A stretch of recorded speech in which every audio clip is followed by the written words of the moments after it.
इस वक्त मैं खड़ा हूँ Chinar Bagh society, government cooperative housing society है ये चिनार बाग। ये एग्जैक्टली मेन रायवन रोड के ऊपर है और बहरिया ऑर्चर्ड से बिल्कुल अटैच है।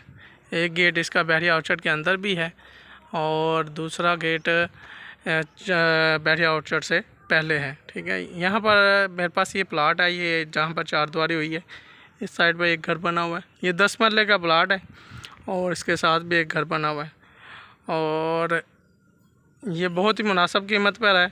जिस कीमत पर आपको 5 मरले का प्लाट बहरिया ऑर्चर्ड में मिलता है, उसी कीमत में यहाँ पर आपको 10 मरले का प्लाट मिल जाएगा चिनार बाग सोसाइटी में।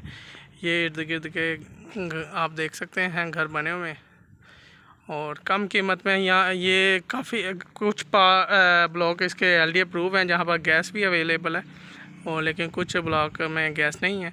यहाँ पर जो ज़्यादा कटिंग है वो 1 कनाल और 2 कनाल प्लाट की है। ठीक है, 2 कनाल या 1 कनाल और 10 मरला की बहुत शॉर्ट कटिंग है और उसमें ये एक अवेलेबल है मेरे पास। अगर इसके हवाले से किसी ने कोई सवाल हो या चिनार बाग में किसी भी तरह की प्रॉपर्टी लेनी हो तो आप डायरेक्ट मुझसे कॉन्टैक्ट करें। थैंक यू दोस्तों, अल्लाह हाफिज़।